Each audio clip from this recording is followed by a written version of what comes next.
Hello everyone, welcome to my clover books. मेरा नाम है माधुरी नागले और हम लोग देख रहे हैं सोनाली बंसल की सिस्टमेटिक रीडिंग हम लोग कर रहे हैं, स्टडी हम लोग कर रहे हैं। तो उसमें हमने पहला टॉपिक जो है वो लेटर मुगल्स का देखा। आज एक टॉपिक है, ये छोटा टॉपिक है पर बहुत ज़्यादा इंपॉर्टेंट है। जब भी आप बात करते हैं मुगल एम्पायर के डिक्लाइन की, तो उसमें कोई एक कारण नहीं था, बहुत सारे कारण थे। उसमें से एक बड़ा कारण जो था नादिर शाह का इन्वेजन जो है या उसका आक्रमण, वो भी समझा जा सकता है कि किस तरीके से इसने मुगल एम्पायर को तोड़ने में, डिसइंटीग्रेट करने में और वीक बनाने में अपना काम किया है। सो फर्स्ट ऑफ ऑल, अगर आप कुछ क्वेरीज है आपकी, कुछ पूछना चाहते हैं तो आप मुझे फॉलो कर सकते हैं इंस्टाग्राम पर, और ये जो लिंक है आपको अबाउट सेक्शन में मिल जाएगा और वहां पर आप मुझे मैसेज कर सकते हैं। तो चलिए आते हैं हमारे टॉपिक पर। नादिर शाह के इन्वेजन की आज हम लोग बात करने वाले हैं। जो नादिर शाह है उसने किस तरीके से भारत पर आक्रमण किया, क्यों किया, क्या क्या उसके नुकसान हुए, वो सारी चीजें हम डिस्कस करेंगे। 1738-39 में नादिर शाह जो है पर्शिया का किंग, ठीक है, पर्शिया का जो किंग है नादिर शाह, उसने भारत पर अटैक किया।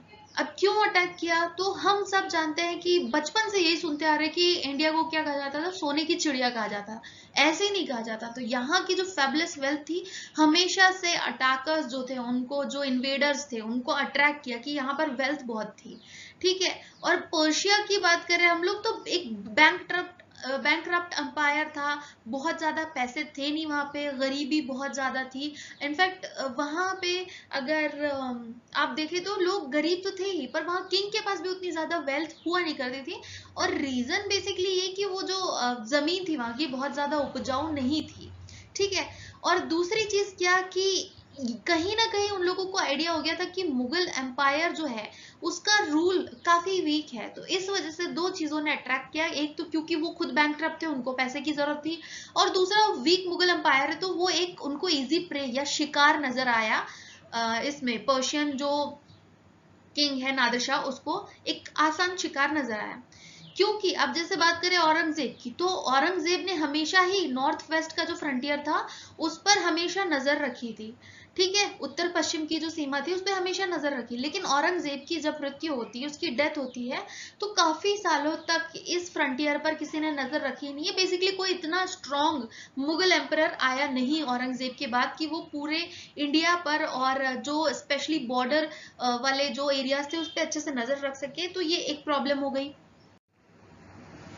अब यहाँ पे जब नादिर शाह ने क्या किया, लाहौर को ऑक्यूपाई कर लिया, उसके बाद समझ में आया कि भाई ये जो है एक बड़ा खतरा है। और जल्दी जल्दी में तैयारियां की गई कि हाँ चलो हमको युद्ध तो अब लड़ना पड़ेगा, क्योंकि हमको अपनी जो दिल्ली है उसको बचाना है। लेकिन यहाँ पर नोबल्स जो थे वो किसी एक प्लान पर अग्री नहीं कर पाए, ठीक है, कि एक प्लान हमको क्या बनाना चाहिए डिफेंस का, उस पर अग्री नहीं कर पाए।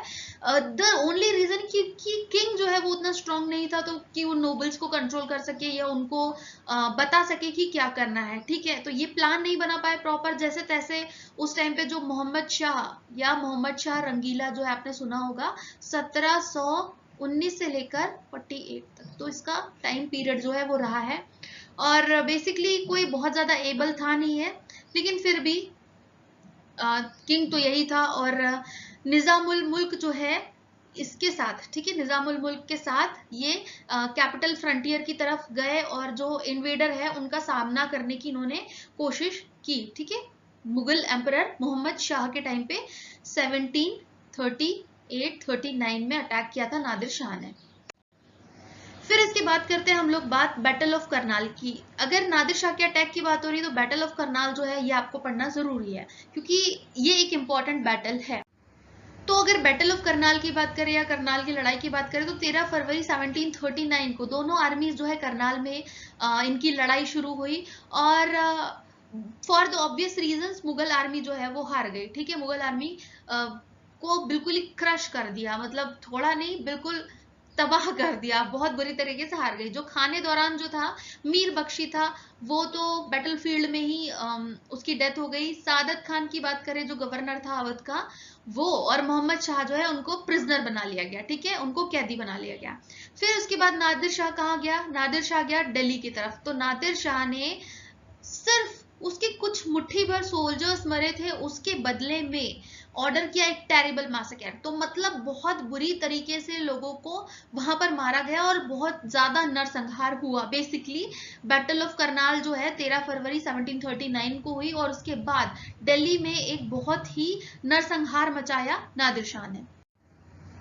फिर इसके बाद अगर हम देखें तो एक नाम सुना होगा आपने, मीर, और दूसरा सौदाद। ये दोनों जो है पोएट्स है। तो इन्होंने अपनी राइटिंग्स में बताया है कि किस तरीके से दिल्ली में नादिर शाह ने तबाही मचाई है। तो मीर और सौदा की पोएम्स अगर आप पढ़ेंगे तो आपको पता चलेगा इस का जो रियल टाइम क्या सिनेरियो था उस टाइम पे। अच्छा, ये तो किया ही, लेकिन दो इंपॉर्टेंट चीजें जो थी इंडिया की जिसके लिए बेसिकली लोग जानते थे ये पहले से, क्योंकि ख्याति तो मतलब ऐसा होता है कि कोई ऐसी इंपॉर्टेंट चीज होती है तो जरूरी नहीं कि मोबाइल फोन्स नहीं थे, इंटरनेट नहीं था तो पता नहीं चलेगा। लोगों को पता था कि हाँ, पीकॉक थ्रोन जो है वो है, कोहिनूर डायमंड जो है इंडिया में वो है। तो ये दोनों ही चीजों को नादिर शाह लूट कर पर्शिया ले गया। ठीक है। और अगर हम लोग बात करें तो लगभग 70 करोड़ का उसने प्लंडर मचाया, लूट जो है लगभग 70 करोड़ की। और अमेजिंग चीज क्या है, 3 सालों तक उसने टैक्स फ्री कर दिया अपने किंगडम को। मतलब इतना वेल्थ लूट के लेके गया कि 3 साल तक जो पर्शियंस थे उनको टैक्स नहीं देना पड़ा। तो आप सोचो कि कितना ज्यादा लूट के लेके गया। ठीक है। इसके अलावा वहां पे जो सिंधु नदी थी उसके टेरिटरी में भी वहां पर उसने कब्जा कर लिया। ठीक है। अब नादिर शाह ने बहुत ज्यादा ही तबाही मचाई, हम जानते हैं, बहुत ज्यादा डैमेज किया। 70 करोड़ जो एक बड़ा अमाउंट है वो लूट के ले गया, पीकॉक थ्रोन भी ले गया, साथ एक कोहिनूर डायमंड भी ले गया। तो एक बहुत ही बड़ा झटका लगा मुगल एम्पायर को जब नादिर शाह इतना सब कुछ लूट के ले गया। लेकिन ये झटका कम नहीं था। इसके अलावा क्या हुआ, जो मुगल अंपायर है उसकी वीकनेस पता चली। सबको लगा कि अरे यार, ये पर्शिया से आकर यहाँ पर अटैक करके इतना सारा लेके जा सकता है और हम अपने होम जो सॉइल है उस पर भी लड़ नहीं सके, जो मुगल्स थे वो अपनी सॉइल पर भी लड़ नहीं सके, तो कितना वीक होगा वो किंगडम। तो इसके अलावा किसको, जो मराठा सरदार और ट्रेडिंग कंपनीज, उनको पता चल गया कि भाई अब मुगल एम्पायर जो है उसमें बिल्कुल भी दम नहीं रहा है, तो इसको हम आसानी से हरा सकते हैं। ठीक है। फिर यहाँ पर जो सेंट्रल फाइनेंसेस थे उनको बहुत ज्यादा बिगाड़ दिया। ठीक है। अब यहाँ काफी कोशिश की गई कि किसानों पर टैक्स लगाया जाए या जो बेसिकली किसानों से ही लिया जाता था टैक्स, तो उससे वसूल करने की कोशिश की गई, पर तबाही इतनी बड़ी थी कि उससे रिकवरी होना संभव नहीं था उस टाइम पे। ठीक है। जो एरियाज थे, इंडस वाला एरिया था वो भी चला गया और नॉर्थ वेस्ट से एक खुला हो गया, मतलब एक खुले घाव की तरह हो गया कि कोई भी आकर अटैक कर सकता था नॉर्थ वेस्ट फ्रंटियर से, क्योंकि इंडस वाला रीजन तो बेसिकली नादिर शाह ने उस पर कब्जा कर लिया था।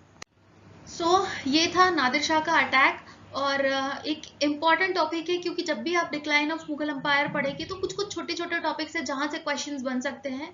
हिस्ट्री को समझने और पढ़ने की जगह जानेंगे आप तो आपको याद ज्यादा बेहतर रहेगी और समझ में भी ज्यादा बेहतर आएगी। So thank you for watching the video. मिलते हैं हम लोग नेक्स्ट वीडियो में। Bye bye.